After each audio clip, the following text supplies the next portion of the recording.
Sobat Maestro, sesaat lagi Anda akan mendengarkan Blog Airtime GBI Rock. Selamat mendengarkan.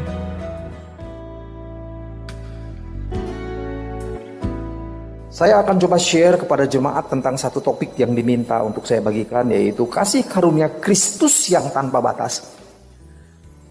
Waktu saya merenungkan tentang hal ini, saya coba untuk menjelaskan di dalam satu kisah, satu perumpamaan yang Yesus ungkapkan. Dan saya harap dengan perumpamaan yang diungkapkan oleh Kristus kita bisa menangkap kira-kira kalau kita akan menggambarkan kasih Kristus, kasih karunia Kristus yang tanpa batas itu seperti apa. Sebabnya bagi rekan-rekan, bagi Bapak Ibu dan saudara sekalian yang hadir, yang membawa Alkitab, bisa membuka sama-sama. Kita akan membaca dari Lukas pasal yang ke-10 ayat 25 sampai 37, dan kita akan belajar dari teks ini. Kita akan kerucutkan, kita akan coba fokuskan bagaimana kita bisa memahami kasih Yesus yang tanpa batas itu, kasih karunia yang tanpa batas itu, sehingga akhirnya kita bisa menjadi pelaku firman. Lukas pasal yang ke-10 ayat 25 sampai 37. Kalau sudah dapat saya akan bacakan, silakan Bapak Ibu menyimak. Kata-katanya begini. Pada suatu kali berdirilah seorang ahli Taurat untuk mencobai Yesus. Dan dia bertanya demikian, "Guru, apa yang harus kuperbuat untuk memperoleh hidup kekal?" Yesus menjawab kepadanya, "Apa yang tertulis dalam hukum Taurat?" Bukan hanya tertulis, dikatakan, "Apa juga yang kamu baca di sana?" Ahli Taurat itu menjawab, "Kasihilah Tuhan Allahmu dengan segenap hatimu dan dengan segenap jiwamu dan dengan segenap kekuatanmu dan dengan segenap akal budimu, dan kasihilah sesamamu manusia seperti dirimu sendiri." Kata Yesus kepadanya, "Jawabmu itu benar. Perbuatlah demikian, maka kau akan hidup." Artinya tidak ada sesuatu pun yang meleset dari pemahaman ahli Taurat ini. Sempurna, dia paham. Sudah benar kata Tuhan. Tetapi untuk membenarkan dirinya, orang ini berkata kepada Yesus, "Dan siapa sebetulnya yang dimaksudkan sesamaku manusia?" Yesus menjawab, "Adalah seorang yang turun dari Yerusalem ke Yeriko. Ia jatuh ke tangan penyamun-penyamun dan bukan saja merampoknya habis-habisan, tetapi yang juga memukulnya, dan sesudah itu meninggalkan pergi setengah mati."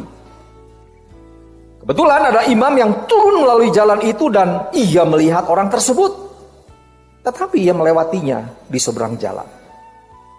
Demikian juga ada seorang Lewi datang ke tempat itu. Ketika melihat orang tersebut, ia melewatinya juga di seberang jalan. Lalu datanglah seorang Samaria yang sedang dalam perjalanan ke tempat tersebut. Dan ketika ia melihat orang itu, hatinya digerakkan oleh belas kasihan. Lalu ia pergi kepada orang tersebut, membalut luka-lukanya, menyiraminya dengan minyak dan anggur, lalu menaikkan orang tersebut ke atas keledai tunggangannya. Ia membawanya ke tempat penginapan serta merawatnya. Esok hari, ia menyerahkan 2 dinar kepada pemilik penginapan tersebut, seraya berkata, "Rawatlah dia, dan jika kau belanjakan lebih dari ini, aku akan menggantinya waktu aku kembali." Siapakah di antara ketiga orang ini menurut pendapatmu adalah sesama manusia dari orang yang jatuh ke tangan penyamun tersebut? Ahli Taurat itu menjawab, "Orang yang telah menunjukkan belas kasihan kepadanya." Lalu kata Yesus, ini statementnya pedas kepada mereka yang merasa paling tahu Alkitab. Pergi kalau begitu, perbuat demikian. Nah, ini rasanya puluhan kali, jangan-jangan ratusan kali kita mendengar kisah ini. Tapi mari kita lihat dalam perspektif yang lain. Teks mengatakan satu kali dalam pengajaran Yesus yang seringkali keluar masuk kota, lalu mengajarkan para muridnya entah dengan kesembuhan, kadang-kadang dengan berdebat, dan para murid itu melihat bagaimana edukasi pembinaan yang diberikan oleh Yesus kepada mereka. Satu kali dia berhadapan dengan sekelompok orang, dan diantaranya ini ada yang disebut sebagai seorang ahli Taurat atau seorang rabi. Rabi ini bertanya kepada Kristus, kalau aku ingin mendapatkan hidup kekal, dalam definisi Kristen itu kehidupan di balik kematian, begitu. Tapi di dalam bahasa Taurat itu termasuk dengan wealth, dengan kemakmuran di atas muka bumi ini. Kira-kira apa yang harus aku lakukan? Yesus mengatakan satu statement yang bagi saya lucu, karena ahli Taurat tersebut gak usah ditanya, pasti sudah tahu. Yesus bertanya, kira-kira apa yang tertulis dalam Taurat? Coba baca.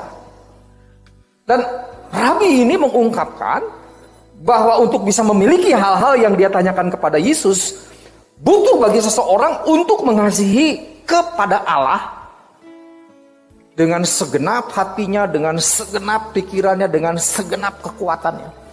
Wholeness. Tetapi bukan hanya kepada Allah, juga kepada sesama manusia. Artinya, kasih kepada Allah itu harus diekspresikan kepada sesama.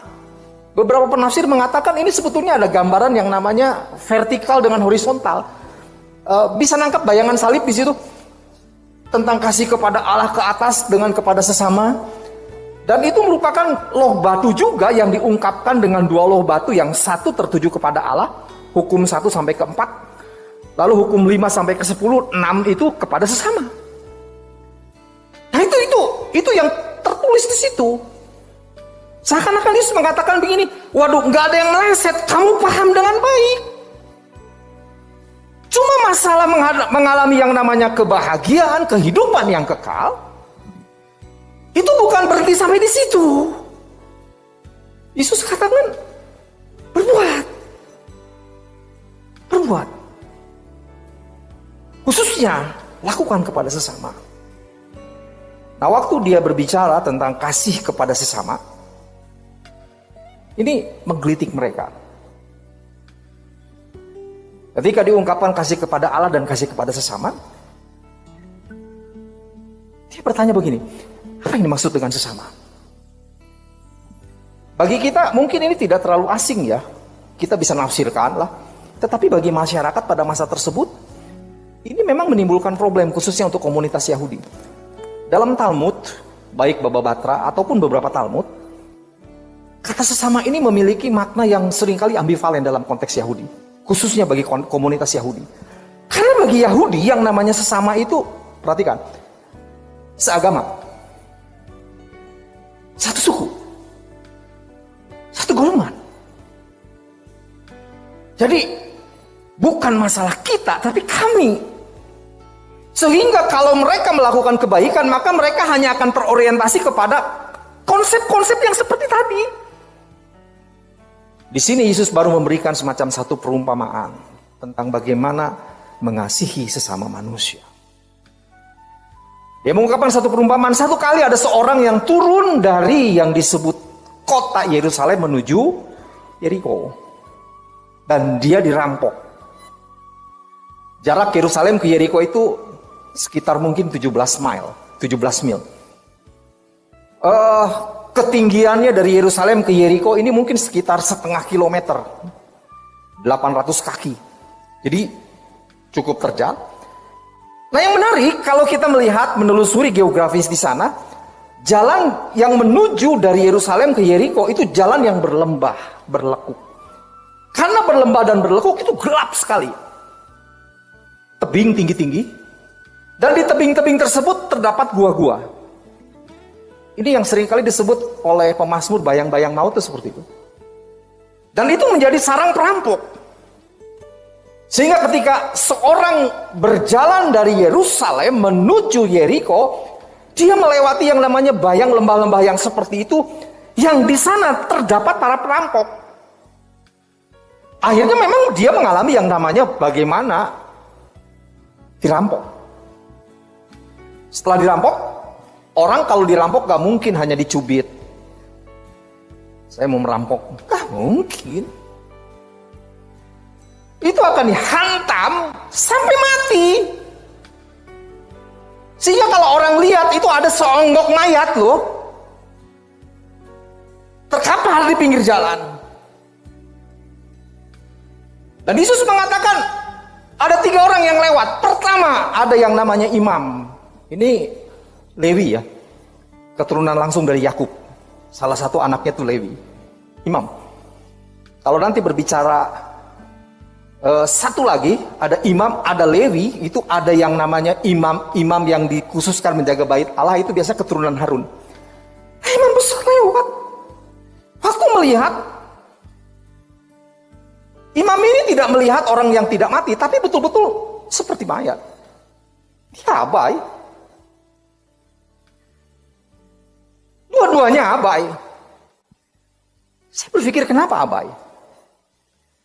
Hal yang menarik di sini adalah jangan-jangan memang imam ini akan melakukan tugas keagamaan sehingga kalau dia tersentuh dengan mayat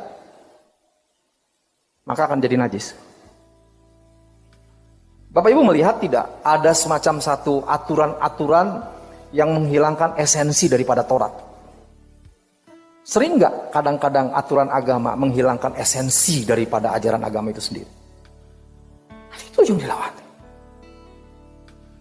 Hal yang ketiga, muncul seorang yang namanya orang Samaria tidak bernama. Siapa dia? Orang yang dianggap buruk, jelek, bukan sesama, najis, second class oleh bangsa Yahudi. Itu orang Samaria. Infidel, tidak beragama lah, katakan begitu dalam perspektif mereka. Tapi justru dia memiliki esensi agama. Memiliki yang namanya kasih itu. Dia datang, dia bantu, dia berikan minyak anggur. Dalam tradisi kuno itu menjadi obat untuk melenturkan badan yang dipukul karena memar. Lalu dia ambil, dia naikkan kepada keledainya dan bawa ke tempat perawatan. Berarti sampai di situ tidak dia berikan uang untuk jaminan.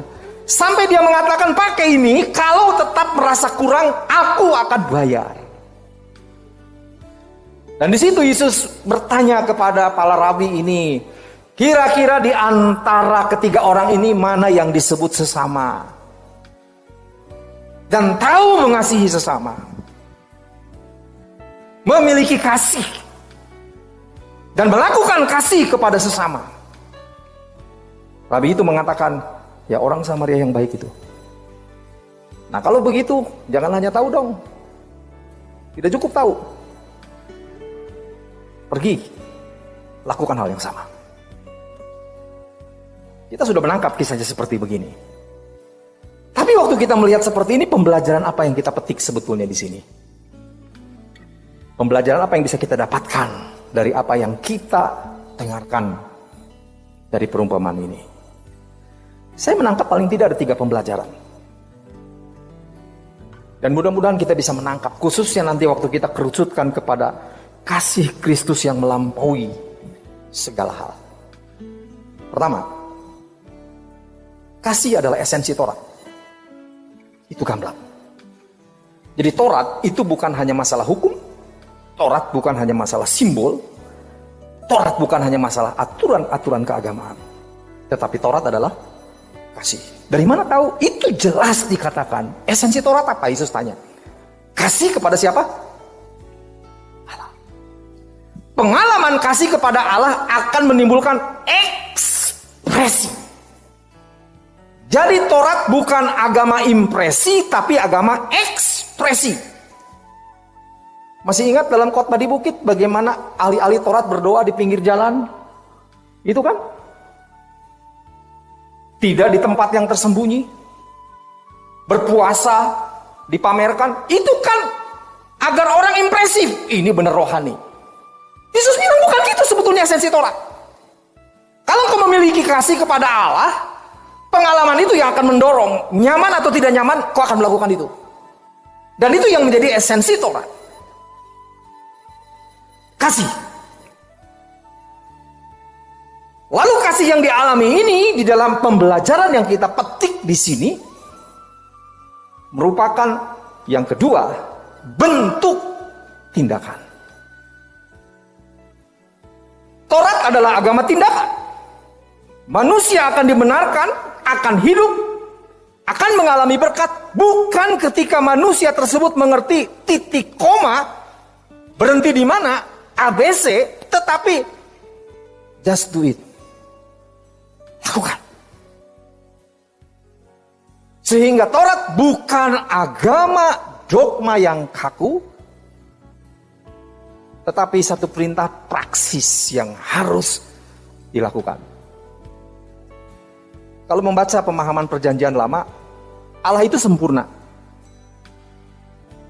Lalu kesempurnaan Allah itu dirangkum di mana? Dirangkum di dalam tulisan yang bernama buku Taurat. Waktu orang melihat Taurat, seharusnya orang bisa melihat Allah. Tapi kan Taurat hanya tulisan. Bagaimana dari tulisan tersebut orang bisa melihat Allah?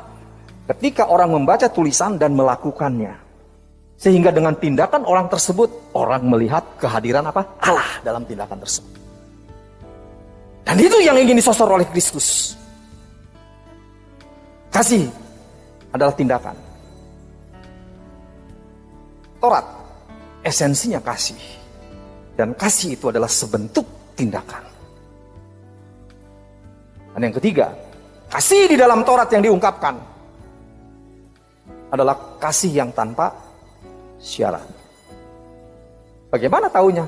Ada orang Samaria. Apakah orang Samaria ini kenal dengan orang yang menjadi korban perampokan? No. Yang pasti orang ini kalau turun dari Yerusalem, kemungkinan besar orang Yahudi. Apa kaitannya antara Samaria dengan Yahudi? Mereka menganggap rendah saya. Begitu ungkapan orang Samaria.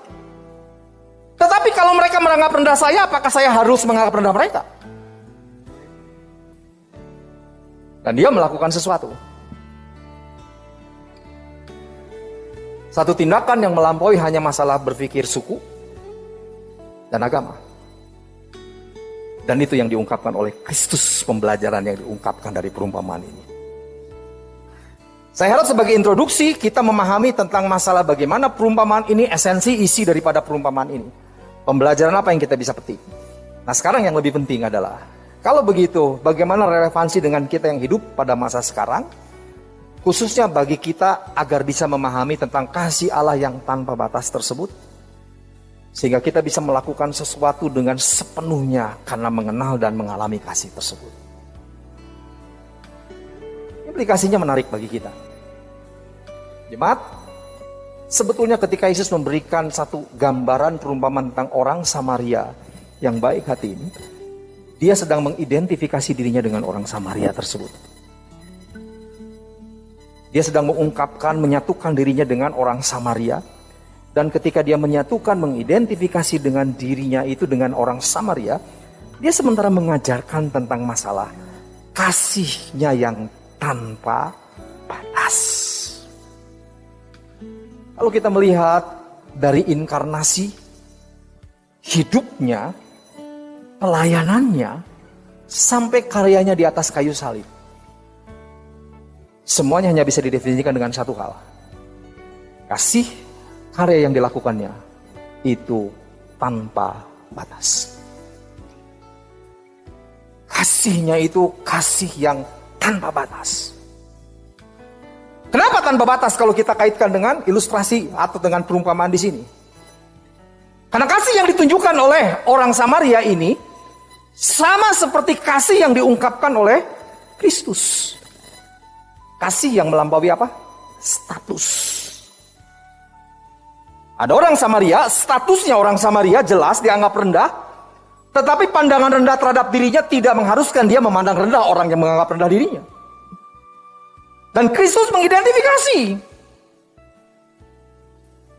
Gampangkah menyamakan diri dengan seseorang yang dianggap rendah? Kadang-kadang kita mengatakan, mudah. Coba aja silakan. Itulah yang disebut dengan kasih yang melampaui status yang dilakukan Kristus. Apakah kita memang orang-orang yang hebat, yang baik status kita? No! Tetapi Kristus datang mengidentifikasi sama dengan kita.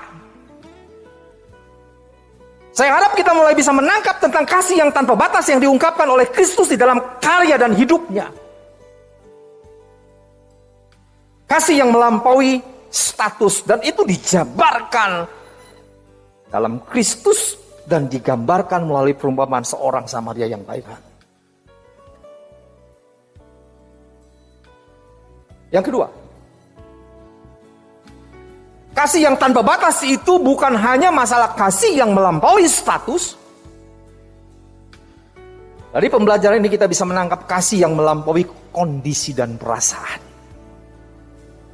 Saya tidak tahu, tapi saya rasa yang namanya Levi dan imam ini, waktu dia melihat ada hal yang seperti itu, mungkin hatinya terenyuh.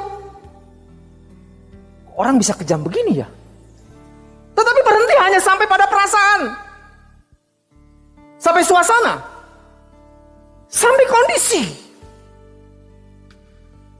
Yesus digambarkan dengan orang Samaria. Dia tidak berhenti hanya pada sampai perasaan. Sadarkah kita bahwa perasaan itu tidak pernah mengubah apapun? Itu hanya mellow. Just feeling. Tetapi hanya tindakan yang bisa merubah. Ada kata-kata yang saya sitir, saya cuplik. Katakan begini.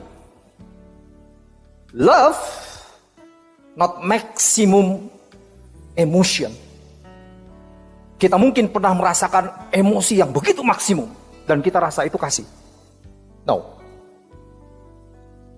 Love is expression of maximum commitment. Hanya ketika kita punya maksimal, komitmen yang maksimal untuk melakukan, that is love. Love not feeling of happiness. Bukan hanya masalah perasaan sukacita, but willingness to sacrifice. Dan love, kasih itu yang menjadi esensi daripada Taurat, daripada agama. Waktu Kristus di atas kayu salib, hal yang paling terburuk diberikan oleh manusia kepada dia. Tapi hal yang paling terbaik diberikan kepada manusia oleh Kristus.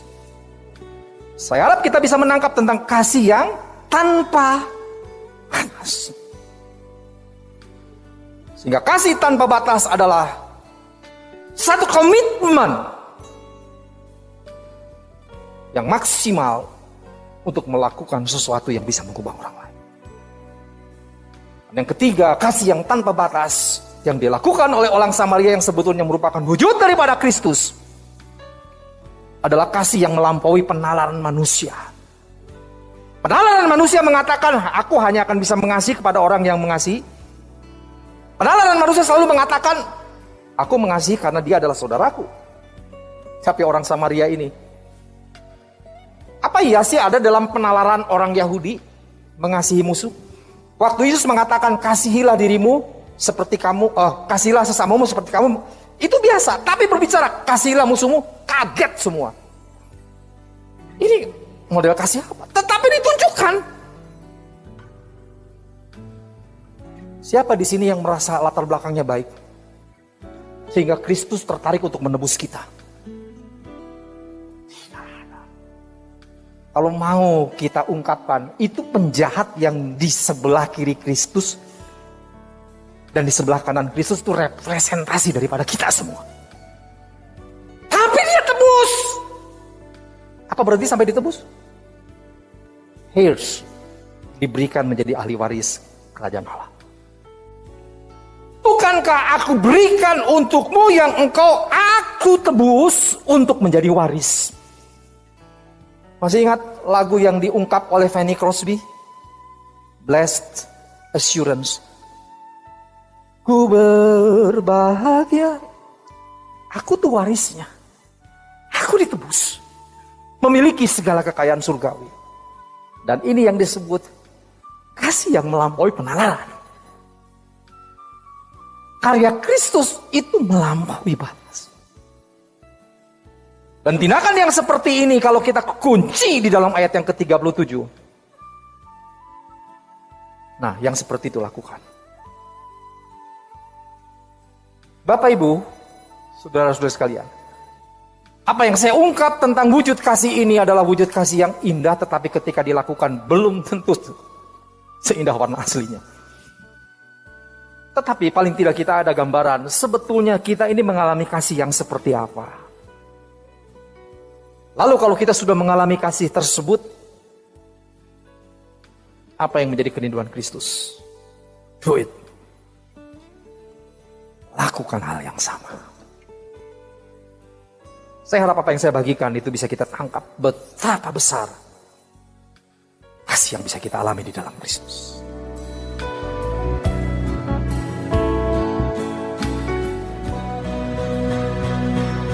Terima kasih Anda telah mendengarkan Blog Airtime GBI Rock. Tuhan memberkati.